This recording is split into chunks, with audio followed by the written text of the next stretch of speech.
বাশার আল আসাদ পৃষ্ঠপোষকতায় জুলাই বিপ্লবের মাধ্যমে বাংলাদেশ থেকে চূড়ান্ত বৈষম্যকে আমরা কবর দিয়েছি। 2011 সালে মিছিল থেকে শুরু হয় আরব বসন্ত। সেই আরব বসন্ত থেকে শুরু হওয়ার পরে বাশার আল আসাদ পৃষ্ঠপোষকতায়, তার বাবাও ছিল একজন কসাই, সেও ছিল একজন কসাই। বাশার আল আসাদ সে এমন কোনো অস্ত্র নেই যেটা তার জনগণের উপরে, মুসলিমদের উপরে ব্যবহার করেনি। সে সবসময়ই ইসরায়েলের নামে ভয় দেখাতো, কিন্তু কোনোদিন সে ইসরায়েলের দিকে একটা বোমাও ছড়ে নাই। আজকে যেমন কমিউনিস্টরা তাদের সমাজতন্ত্র প্রতিষ্ঠা হওয়ার কথা বলে, আজকে যখন বাম দল অন্যান্য দলেরা তাদের মত প্রতিষ্ঠা হওয়ার কথা বলে, আমরা চাই যে শরিয়া প্রতিষ্ঠা হোক, এটা আমরা বলতে চাই।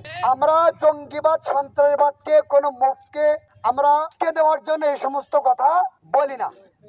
তো সুতরাং আমাদেরকে বিভিন্ন ট্যাগের মাধ্যমে আমাদেরকে উচ্ছৃঙ্খল এটা বলার কোনো সুযোগ, সুতরাং এমনকি বাংলাদেশে যে সমস্ত দাঙ্গা শুরু হতে যেও হয় সেটা শুধুমাত্র আমাদের কারণে নিয়ন্ত্রণ আমরা করেছি।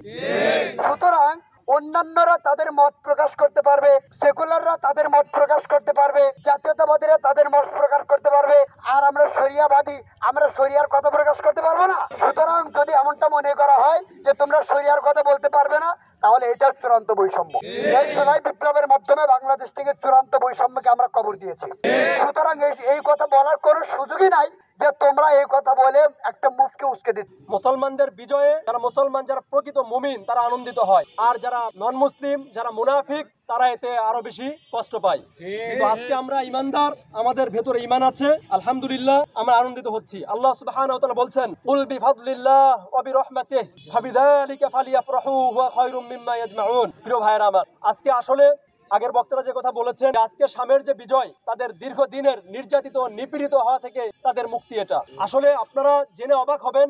আজকের যে 55 বছরের বাশার আল আসাদ পরিবারের যে রিজিম যেভাবে চলছিল, আসলে এই নুসাইরিয়া শিয়ারা শামের মাত্র 2%, এদের অবস্থান কত? 2%। এরা ক্ষমতায় ছিল মূলত উপনিবেশিক আমলের তাদের অপব্যবহারের কারণে। কিভাবে?